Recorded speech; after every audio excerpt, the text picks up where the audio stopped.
नमस्कार दोस्तों, स्वागत है आपका हमारे YouTube चैनल जीके ट्रैकर पे। देखिए फ्रेंड्स, आज के वीडियो में हम बात करेंगे जो हमारी एक सीरीज है टॉप जीके एमसीक्यू सीरीज, और इस सीरीज की आज हम 103वीं क्लास यहां पर कवर करेंगे। जैसा आप जानते हैं, इस सीरीज में हम आपके जीके के प्रीवियस ईयर क्वेश्चंस को यहां पर कवर करते हैं, यानी उन क्वेश्चंस को कवर करते हैं जो आपसे किसी न किसी एग्जाम में पूछे गए होते हैं। इन क्वेश्चंस को हम सिर्फ क्वेश्चन आंसर में कवर नहीं करते, सिर्फ प्रैक्टिस यहां पर नहीं करते, इनके साथ जो जो आपके एक्स्ट्रा फैक्ट होते हैं, जो जो आपके कॉन्सेप्ट होते हैं, उनको भी क्लियर करते हुए चलते हैं, जिससे आपकी प्रैक्टिस भी हो जाए और आपका रिवीजन भी यहां पर हो जाए। अगर आपने इस सीरीज की प्रीवियस क्लासेस को नहीं देखा है, आप उन सभी क्लासेस को प्लेलिस्ट में जाके देख सकते हो। प्लेलिस्ट का लिंक आपको वीडियो के डिस्क्रिप्शन में भी मिल जाएगा और कमेंट सेक्शन में भी मिल जाएगा। तो चलिए दोस्तों, आज की क्लास को शुरू करते हैं। आज का हमारा पहला क्वेश्चन है, केंद्र सरकार किसकी सिफारिशों के आधार पर भारत के समेकित निधि से राज्यों को सहायता अनुदान देती है?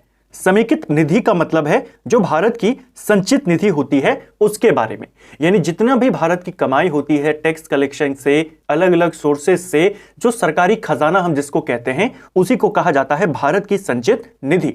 संचित निधि से जो पैसा राज्यों को दिया जाता है, किसकी सिफारिशों पर दिया जाता है? यह दिया जाता है वित्त आयोग की सिफारिश पर। ऑप्शन सी सही आंसर हो जाएगा। कई बार यह क्वेश्चन पेपर में आया है कि केंद्र और राज्यों के बीच में जो वित्तीय बंटवारा होता है वो किसकी सिफारिशों पे होता है, नीति आयोग या वित्त आयोग? तो ध्यान रखेंगे, वित्त आयोग की सिफारिशों पर होता है। वित्त आयोग की बात करें, इसके बारे में कई बार हमने देखा है, आर्टिकल 280 के तहत इसका गठन होता है। इसका गठन भारत के राष्ट्रपति के द्वारा किया जाता है। इसका गठन 5 साल के लिए किया जाता है। जो वित्त आयोग होता है, इसमें आपके 4+1 यानी कुल 5 सदस्य इसमें होते हैं। एक अध्यक्ष, 4 यहां पर सदस्य। पहली बार वित्त आयोग का गठन 1951 में किया गया था, जिसके अध्यक्ष केसी नियोगी थे। इसको ध्यान रखेंगे, ठीक है।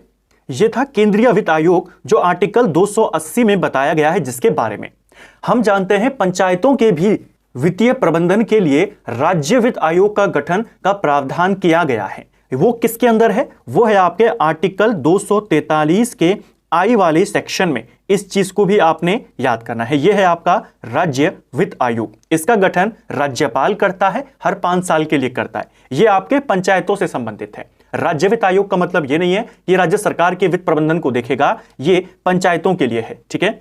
नेक्स्ट है राष्ट्रीय पर्यावरण अभियांत्रिकी शोध संस्थान, जिसे शॉर्ट में नीरी कहा जाता है, निम्न में से कहां अवस्थित है? बहुत बार इसकी लोकेशन परीक्षाओं में पूछी गई है। नीरी आपके नागपुर में स्थित है। ऑप्शन सी सही उत्तर हो जाएगा। चंगेज खान ने किसके शासनकाल में भारत की सीमाओं पर आक्रमण किया था? चंगेज खान की बात करें तो यह एक काफी प्रसिद्ध मंगोल शासक था, ठीक है, चंगेज खान। इसका मूल नाम क्या था? चंगेज खान का जो असली नाम था वो तेमुचिन था। क्वेश्चन आता है, पेपर में आया है, आपको 4 विकल्प दे देता है। चंगेज खान दे देता है, तैमूर लंग दे देता है, और कहता है इनमें से किसका वास्तविक नाम तेमुचिन था? तो तेमुचिन नाम था चंगेज खान का, ठीक है। यह मंगोल शासक था। भारत पर आक्रमण या भारत की सीमाओं तक यह आया था इल्तुतमिश के काल में। ऑप्शन डी सही आंसर होगा। जो इसका एक दुश्मन था जिसका नाम था जलालुद्दीन, वो इससे बचकर भाग रहा था। जलालुद्दीन भारत पहुंचा, दिल्ली सल्तनत में, दिल्ली दरबार में पहुंचा। इल्तुतमिश का उस समय शासन चल रहा था। इसी जलालुद्दीन के पीछे पीछे चंगेज खान भी भारत की सीमाओं तक पहुंचा। हालांकि इल्तुतमिश चंगेज खान की शक्ति को जानता था। उसने जलालुद्दीन को शरण देने से मना कर दिया और चंगेज खान फिर यहां से वापस चला गया जैसे ही जलालुद्दीन यहां से निकला, ठीक है। तो किसके काल में भारत की सीमाओं तक आया था चंगेज खान? इसी इल्तुतमिश के काल में। और किसका पीछा करते हुए आया था? जलालुद्दीन का पीछा करते हुए आया था, ठीक है। नेक्स्ट है अकबर द्वारा शुरू किया गया नया धर्म दीन ए इलाही का मूल उद्देश्य क्या था? अभी तक आपसे पूछा जाता है किस मुगल शासक ने दीन ए इलाही नामक पृथक धर्म चलाया? तो आप कहते हैं अकबर ने चलाया। दीन-ए इलाही धर्म को स्वीकार करने वाला एकमात्र हिंदू कौन था? उसका नाम है महेश दास, यानी बीरबल था। ठीक है, ये भी आपसे पेपर में पूछा जाता है। अकबर के द्वारा किस वर्ष दीन-ए इलाही की स्थापना करी गई? ये भी क्वेश्चन आता है। ये करी गई 1582 में। चौथा क्वेश्चन आता है इलाही संवत की स्थापना कब करी गई? तो दीन-ए इलाही धर्म इसने 82 में बनाया और इलाही संवत इसने अगले साल 1583 में बनाया। ठीक है, ये 4 क्वेश्चन आपसे पूछे जाते रहते हैं। जो इसने दीन-ए इलाही चलाया, इसका मूल उद्देश्य क्या था? इसका मूल उद्देश्य था विश्व बंधुत्व। ऑप्शन ए सही आंसर हो जाएगा, यानी जो वैश्विक भाईचारा है ये इसका मूल उद्देश्य था। नेक्स्ट है, भारतीय राष्ट्रीय कांग्रेस के प्रथम मुस्लिम अध्यक्ष कौन थे? देखिए, कांग्रेस के बारे में हमने राष्ट्रीय आंदोलन वाली सीरीज में डिटेल में बात करी थी। जो हमने राष्ट्रीय आंदोलन कवर किया था 1885 से लेकर भारत की आजादी तक, उसमें हमने कांग्रेस की स्थापना से शुरू किया और भारत की आजादी पर समापन किया। हमने बात करी थी कांग्रेस की स्थापना 1885 में होती है। उस समय भारत का जो वाइसरॉय था वो डफरिन था। कांग्रेस की स्थापना एक रिटायर्ड अंग्रेज अधिकारी जिसका नाम था A.O. ह्यूम, इसके द्वारा की जाती है। और इसकी अध्यक्षता, जो पहला अधिवेशन हुआ कांग्रेस का 1885 में ही, उसकी अध्यक्षता करता है W.C. बनर्जी, जिनको हम कहते हैं व्योमेश चंद्र बनर्जी। वो कांग्रेस के पहले अध्यक्ष थे। आपको यहां पर पहले मुस्लिम अध्यक्ष पूछा है। कांग्रेस का पहला अधिवेशन 1885 में होता है, जिसकी अध्यक्षता W.C. बनर्जी करते हैं। कांग्रेस का दूसरा अधिवेशन 1886 में हुआ, जिसकी अध्यक्षता दादा भाई नौरोजी के द्वारा की जाती है। कांग्रेस का तीसरा अधिवेशन 1887 में होता है, जिसकी अध्यक्षता बदरुद्दीन तैयब जी के द्वारा की जाती है। और यही बदरुद्दीन तैयब जी कांग्रेस के पहले मुस्लिम अध्यक्ष थे। ऑप्शन डी सही आंसर हो जाएगा। किस वर्ष इन्होंने कांग्रेस की अध्यक्षता करी थी? 1887 में करी थी। W.C. बनर्जी कांग्रेस के पहले अध्यक्ष हैं। दादा भाई नौरोजी कांग्रेस के दूसरे और पहले फारसी अध्यक्ष हैं। बदरुद्दीन तैयब जी पहले मुस्लिम अध्यक्ष हैं। अगर आपसे पूछेगा कांग्रेस के पहले यूरोपियन अध्यक्ष, अंग्रेज अध्यक्ष कौन बना था?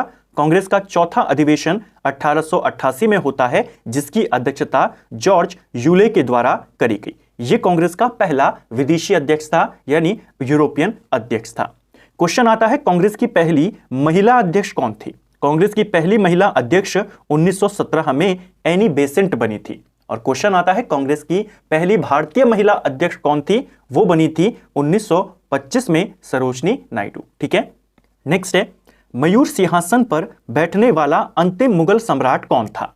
मयूर सिंहासन, जिसे तख्ते ताउस बोला जाता है, तख्ते ताउस का निर्माण शाहजहां ने करवाया था। ठीक है, काफी सारे हीरे जवाहरात इस पर जड़े हुए थे। कोहिनूर हीरा भी इसी के ऊपर जड़ा हुआ था। इसका निर्माण किसने करवाया? बहुत बार पेपर में आता है, इसका निर्माण शाहजहां ने करवाया था। ठीक है, और इसको अपने साथ यहां से लूट कर ले गया था 1739 में, जब भारत पर आक्रमण करता है, दिल्ली पर आक्रमण करता है नादिर शाह। हम जानते हैं इसने 1739 में दिल्ली पर आक्रमण किया। काफी सारा इसने यहां पर लूटपाट करी, कत्लेआम करा। लगभग 70 करोड़ रुपए की धनराशि इसने यहां से लूटी। साथ में यह जो तख्ते ताउस था, इसको यह अपने साथ ले गया और इस पर जड़ा हुआ जो कोहिनूर हीरा था उसे भी अपने साथ यहां से लूट कर ले गया। 1739 में मुगल शासक कौन था? तो यह दौर था मोहम्मद शाह रंगीला का। ऑप्शन बी सही आंसर होगा। इसी के काल में नादिर शाह इसे लूट कर ले गया। तो तख्ते ताउस पर मयूर सिंहासन पर बैठने वाला अंतिम मुगल शासक मोहम्मद शाह रंगीला था। इसको ध्यान रखेंगे।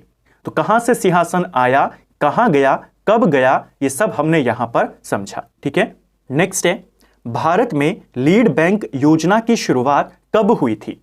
ये क्वेश्चन उत्तराखंड में पूछा गया है। उत्तराखंड में जो आपके प्रीवियस ईयर है वो आपके लिए मोस्ट इंपॉर्टेंट है।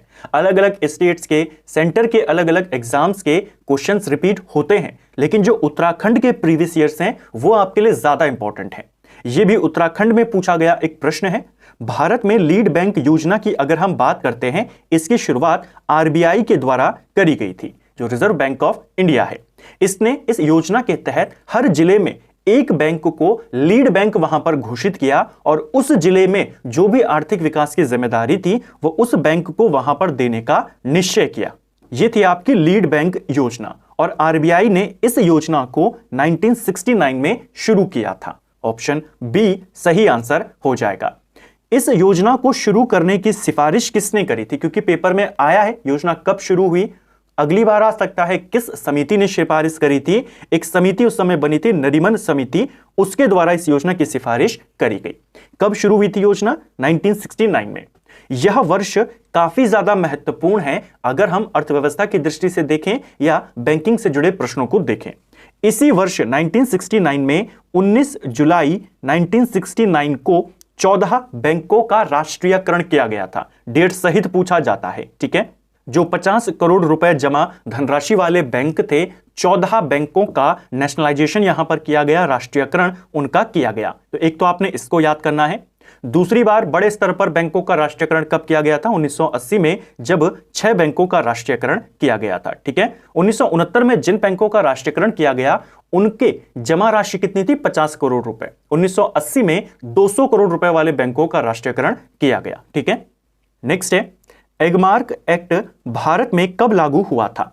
एगमार्क एक्ट की बात करते हैं, किसी भी उत्पाद को बनाने में, उसके निर्माण में जो निर्धारित मानक हैं उनका प्रयोग किया गया है, उनको फॉलो किया गया है, नहीं किया गया है, वो बताता है एगमार्क एक्ट। यानी अगर ये किसी प्रोडक्ट पर लगा हुआ है, उसकी गुणवत्ता अच्छी है।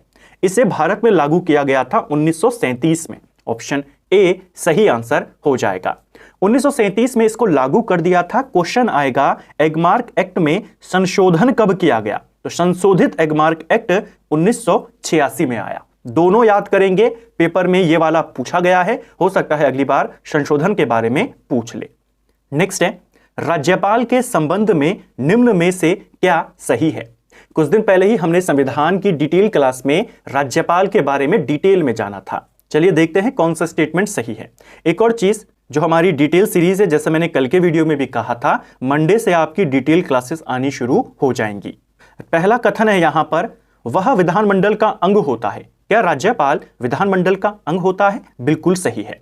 जो विधानमंडल होता है वो आपके राज्यपाल, इसके अलावा विधानसभा और जिन राज्यों में विधान परिषद है उसके शामिल करके बनाया जाता है, ठीक है। तो पहला वाला सही है।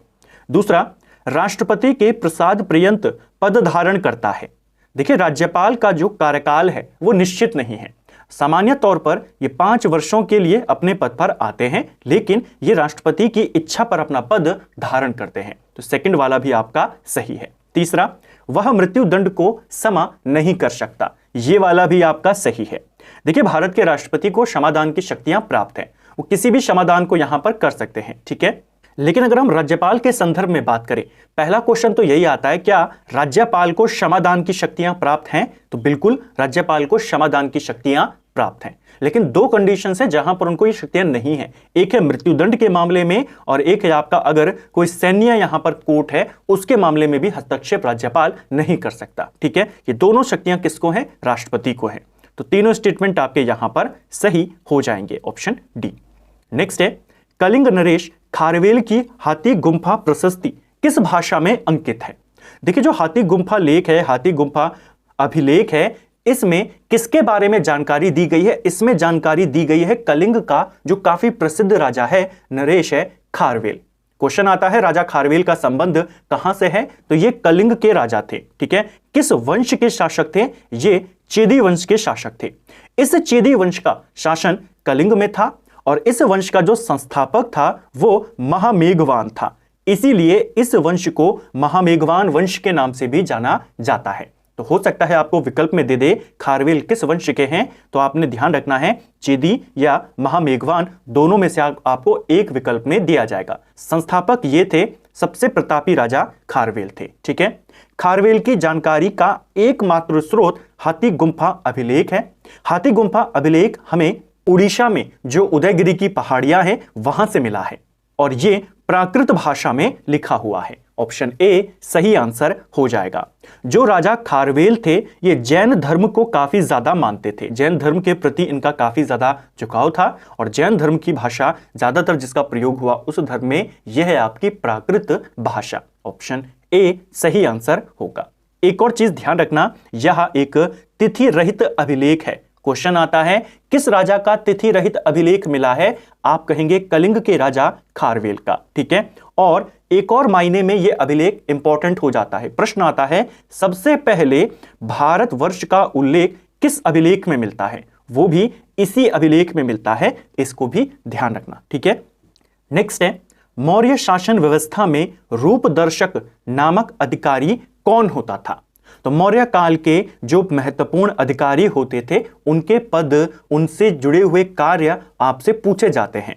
रूपदर्शक की बात करते हैं तो यह सिक्कों का परीक्षक होता था। ऑप्शन ए सही आंसर हो जाएगा, यानी सिक्कों की जांच करने वाला जो विभाग है उसका प्रधान कौन होता था? रूपदर्शक, सिक्कों का परीक्षक। इसको ध्यान रखेंगे, सिक्कों का जांचकर्ता प्रमुख अधिकारी या उसका प्रधान। और अगर हम महत्वपूर्ण अधिकारियों की बात करें मौर्य काल की, एक आपको याद करना है प्रधानमंत्री। मौर्य काल में प्रधानमंत्री को क्या कहा जाता था? प्रधानमंत्री होता था अग्र अमात्य। ठीक है, एक ग्रुप होता था कई सारे योग्य मंत्रियों का, उनको कहा जाता था अमात्य, और जो प्रधानमंत्री होता था उसे अग्र अमात्य कहा जाता था। ठीक है, जो सिक्कों की जांच करता वाला होता था उसे रूपदर्शक कहते थे। जो टकसाल का प्रमुख अधिकारी होता था मौर्य काल में उसे सौवर्णिक कहा जाता था। यह भी पेपर में पूछा जाता है।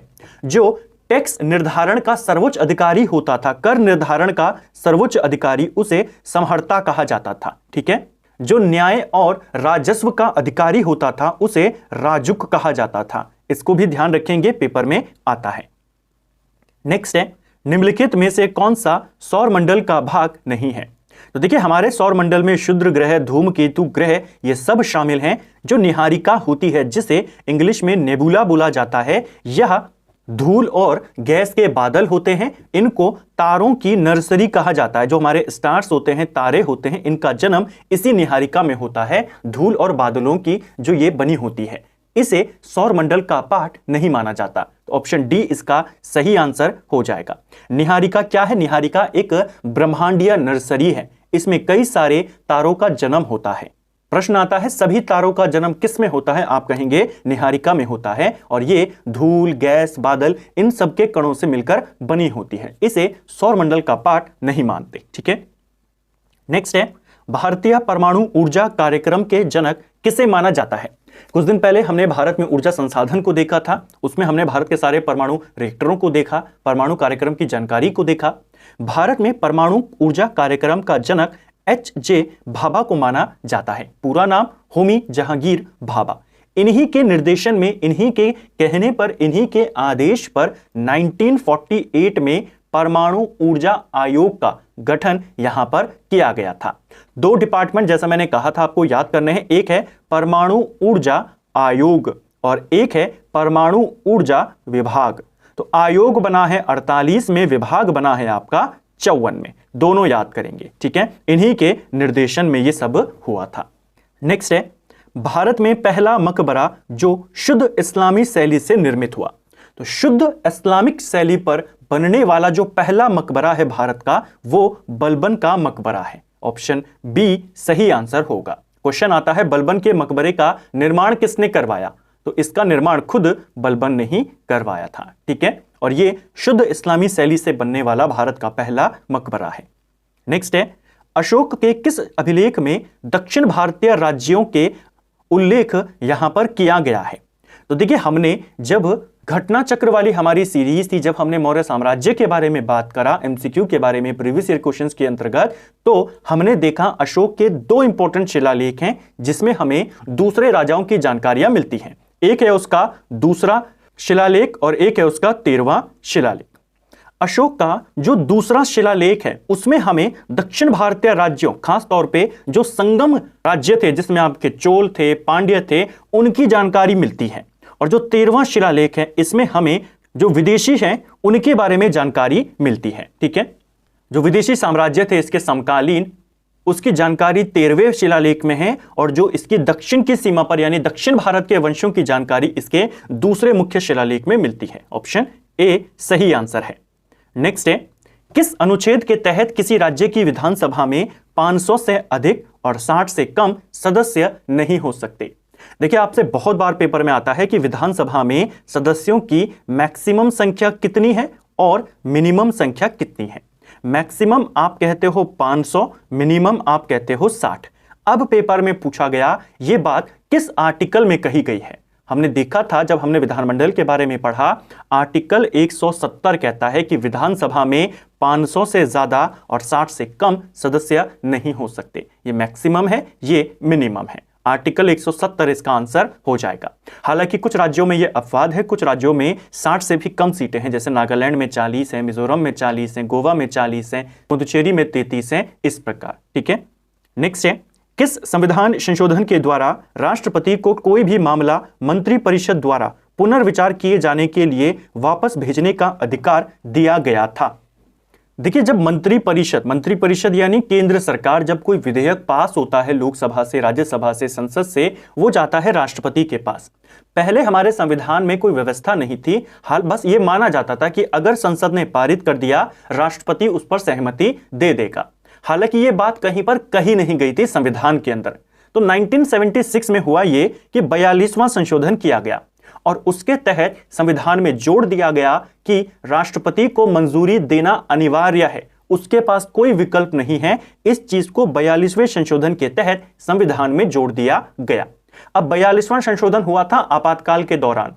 1978 में जब जनता पार्टी की सरकार आई, मोरारजी देसाई देश के प्रधानमंत्री बने, उनके काल में हुआ 44वां संशोधन और 42वें के तहत जो जो प्रावधान किए गए उनको करेक्ट किया गया 44वें संशोधन में। जैसे 42वें संशोधन के तहत लोकसभा और विधानसभाओं का कार्यकाल 5 वर्ष से बढ़ाकर 6 वर्ष कर दिया था। 44वें के तहत उसे वापस 5 वर्ष कर दिया। जो राष्ट्रपति के लिए अनिवार्य किया गया कि वो मंजूरी देंगे, 44वें के तहत उसको थोड़ा सा उसमें परिवर्तन किया और कहा कि एक बार वो पुनर्विचार के लिए वापस कर सकता है। तो ये अधिकार राष्ट्रपति को 44वें के तहत दिया गया। तो मैंने आपको दोनों कॉन्सेप्ट यहां पर क्लियर किए कि पहले कोई उल्लेख नहीं था, सिर्फ मान्यता थी कि अगर पास हो गया तो राष्ट्रपति भी पारित करेंगे। 42वें संशोधन के तहत यह अनिवार्य कर दिया और 44वें के तहत इसमें थोड़ी सी रियायत दी गई, थोड़ा सा डिस्काउंट दिया गया राष्ट्रपति को कि आप एक बार लौटा सकते हो। तो पुनर्विचार के लिए जाने के लिए वापस भेजने का अधिकार इनको 44वें संशोधन के तहत मिला। हालांकि अगर पुनर्विचार के लिए भेजते हैं और संसद उसी कानून को उसी रूप में बिना एक पेज, बिना एक शब्द संशोधित किए वापस भेजती है, अब राष्ट्रपति की मजबूरी है उसे पारित करना ही होगा। ठीक है, नेक्स्ट है, उत्तरी अटलांटिक महासागर में आने वाले चक्रवातों को क्या कहा जाता है? यह भी प्रीवियस ईयर का क्वेश्चन है और उत्तराखंड में पूछा गया है। आई थिंक लोक सेवा आयोग ने इसे पूछा था। उत्तरी अटलांटिक महासागर में जो चक्रवात आते हैं उनको हरिकेन कहा जाता है। ऑप्शन बी सही आंसर हो जाएगा। देखिए, जो टाइफून है, हरिकेन है, टॉर्नेडो है, ये सारे आपके चक्रवातों के नाम हैं। अलग अलग क्षेत्रों में इनको ये कहते हैं। ठीक है, जो उत्तरी अटलांटिक महासागर है वहां पर जो आपके चक्रवात आते हैं उनको हरिकेन कहते हैं। प्रशांत महासागर में जो चक्रवात आते हैं उनको टाइफून कहते हैं और अमेरिका की साइड जो तूफान आते हैं उनको टॉर्नेडो कहा जाता है। इस चीज को ध्यान रखना। ठीक है, इन तीनों में अगर हम बेसिक डिफरेंस की बात करें तो टाइफून और हरिकेन आपके जलीय तूफान है और जो जमीन पर उठते हैं उनको कहा जाता है टॉर्नेडो। अमेरिका की साइड ये ज्यादा आते हैं। ऑस्ट्रेलिया में जो चक्रवात आते हैं उनको विली विली कहा जाता है। इस चीज को भी ध्यान रखना, पूछ लेगा। और एक और शब्द आपने सुना होगा चक्रवातों के लिए, साइक्लोन। साइक्लोन कहा जाता है हिंद महासागर में जो चक्रवात आते हैं। ठीक है, नेक्स्ट है, किसने वर्धा योजना या बुनियादी शिक्षा को प्रस्तावित किया था? देखिए, एक क्वेश्चन तो ये पेपर में आता है, वर्धा योजना का संबंध किससे है? तो वर्धा योजना बुनियादी शिक्षा से संबंधित है। इसे बुनियादी शिक्षा या नई तालीम के नाम से जाना जाता है। कौन? वर्धा योजना। वर्धा योजना 1937 में प्रस्तुत करी गई थी और इसको प्रस्तुत किया था महात्मा गांधी ने। ऑप्शन बी सही उत्तर यहां पर हो जाएगा। तो इसको आपने ध्यान रखना है। वर्धा योजना बुनियादी शिक्षा से संबंधित है, नई तालीम भी इसको कहते हैं। 1937 में महात्मा गांधी ने इसे प्रस्तुत किया था। भारत में बुनियादी शिक्षा की योजना तैयार करने के लिए एक समिति भी बनाई गई थी इसी दौरान और उस समिति का प्रमुख डॉक्टर जाकिर हुसैन को बनाया गया था। इसका नाम भी आपने ध्यान रखना है। ठीक है, नेक्स्ट है, निम्नलिखित में से किस समिति की सिफारिश पर भारत में सेवा कर यानी सर्विस टैक्स लागू किया गया था? देखिए, भारत में जो प्रमुख टैक्स हैं वो आपसे पूछे जाते रहते हैं, कौन सा टैक्स कब लागू किया। एक है आपका सेवा कर। सेवा कर को लागू किया गया था 1994-95 के वित्त वर्ष में। दूसरा है आपका वैल्यू एडेड टैक्स, जिसे हम वैट कहते हैं, 2005 में आया, और फिर आया आपका जीएसटी 2017 में। सेवा कर की बात करें, इसे राजा चैल्य समिति, जो राज्य चैल्य समिति है, कई बार पेपर में आई है, किससे संबंधित थी? कर सुधार समिति थी ये, ठीक है, कर सुधार के लिए बनाई गई थी, और इसी की सिफारिशों पर एक नया टैक्स लगाया गया जिसे हम सर्विस टैक्स कहते हैं। इसको ध्यान रखेंगे, ठीक है। तो फ्रेंड्स, ये था हमारा आज का वीडियो जिसमें हमने जीके के प्रीवियस ईयर के 20 इंपॉर्टेंट एमसीक्यूज को यहां पर कवर किया।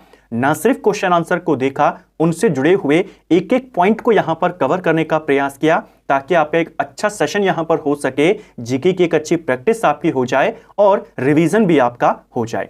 उम्मीद करता हूं आपको आज का वीडियो पसंद आया होगा। अगर आपको ये वीडियो पसंद आया है तो वीडियो को लाइक करें, चैनल पर नए हैं तो सब्सक्राइब करें, अपने दोस्तों के साथ शेयर करें। वीडियो आपको कैसा लगा और आपका कितना स्कोर यहां पे रहा, कितने क्वेश्चन आपके सही रहे, कमेंट बॉक्स में हमें जरूर बताएं। Thank you friends.